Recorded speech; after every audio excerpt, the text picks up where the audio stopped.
नमस्कार। आज हम बात करने वाले हैं व्याकरण की। लेकिन रुकिए, इसे किसी बोरिंग स्कूल के चैप्टर की तरह मत समझिए। ये तो एक कमाल का सिस्टम है। एक ऐसा कोड है जो हमें एक दूसरे से बात करने की, कम्युनिकेट करने की पावर देता है। तो चलिए शुरू करते हैं।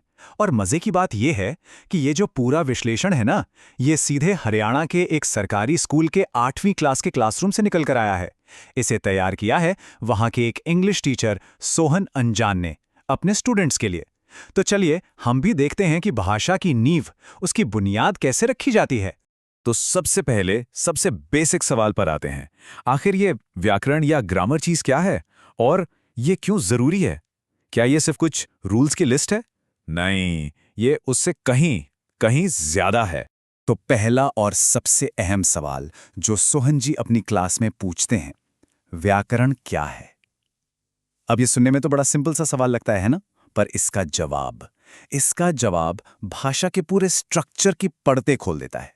सिंपल शब्दों में कहें तो व्याकरण वो रूल्स हैं, वो ढांचा है जो शब्दों को मतलब देता है। सोचिए ये एक गोंद की तरह है जो अलग अलग अक्षरों और शब्दों को चिपकाकर एक मीनिंगफुल बात, एक पूरा विचार बनाता है। अगर ये ना हो तो हमारे पास सिर्फ बिखरे हुए बेतरतीब शब्द होंगे जिनका कोई मतलब ही नहीं निकलेगा।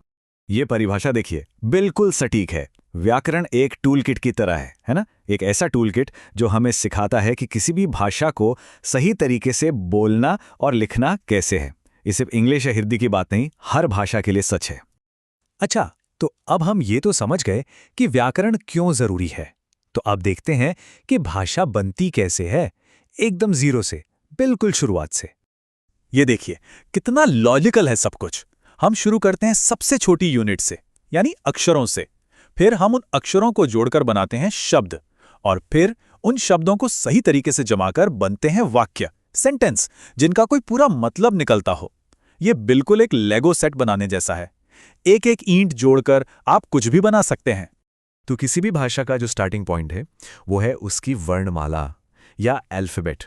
ये हमारे उस टूल बॉक्स के सारे टूल्स हैं, पूरा का पूरा सेट जिससे हम आगे कुछ भी बनाने वाले हैं। और मजे की बात यह है कि इंग्लिश भाषा के लिए ये पूरा का पूरा टूल किट सिर्फ इन 26 अक्षरों में समाया हुआ है, ए से जेड तक। जरा एक पल के लिए सोचिए इस बारे में। दुनिया की हर किताब, हर गाना, हर फिल्म, हर बातचीत, सब कुछ बस इन्हीं 26 सिंबल से बना है ना कमाल की बात? तो वर्णमाला का हर एक सिंबल, यानी एक अक्षर, एक ईंट की तरह है। जैसे सी, ए और टी को मिला दिया तो बन गया कैट। हर अक्षर का अपना एक रोल है, एक पहचान है। लेकिन कहानी यहीं खत्म नहीं होती। ये सारे 26 अक्षर एक जैसे नहीं हैं। उनकी आवाज, उनकी ध्वनि के आधार पर हम इन्हें दो बहुत जरूरी ग्रुप्स में बांटते हैं, और ये ग्रुप्स शब्द बनाने के लिए बहुत बहुत जरूरी हैं। और ये रहे वो दो ग्रुप्स, स्वर यानी वावल्स और व्यंजन यानी कॉन्सोनेंट्स। अब इनमें फर्क क्या है? फर्क है हवा का। Vowels A, E, I, O, you ये खुली ध्वनियां हैं। जब हम इन्हें बोलते हैं तो मुंह से हवा बिना रुके बाहर आती है। बोलकर देखिए, ए, ई। लेकिन कॉन्सोनेंट्स को बोलने के लिए हमें हवा के रास्ते में कोई रुकावट पैदा करनी पड़ती है। जरा ब या प बोलकर देखिए, महसूस हुआ कि कैसे होठ आपस में मिले? बस यही मेन फर्क है। यहां सोहन जी के लेसन प्लान से कुछ बेहतरीन एग्जाम्पल्स हैं। देखिए, apple, elephant, ink, orange, umbrella.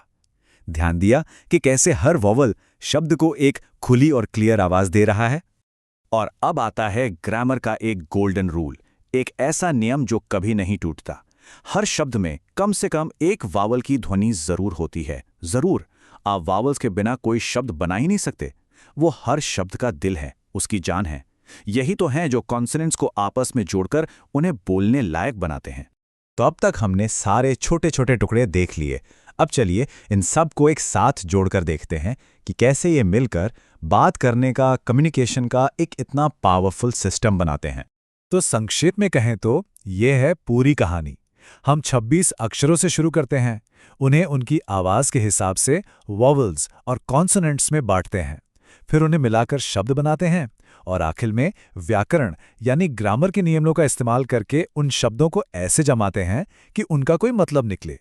कितना खूबसूरत और लॉजिकल सिस्टम है ना? और इसी एक सवाल के साथ आज का ये विश्लेषण खत्म करते हैं। ये सोचना सच में हैरान कर देता है कि कैसे सिर्फ 26 अक्षर और कुछ मुट्ठी भर नियम कहानियां गढ़ सकते हैं, विचार बांट सकते हैं और सच कहें तो पूरी की पूरी दुनिया बना सकते हैं।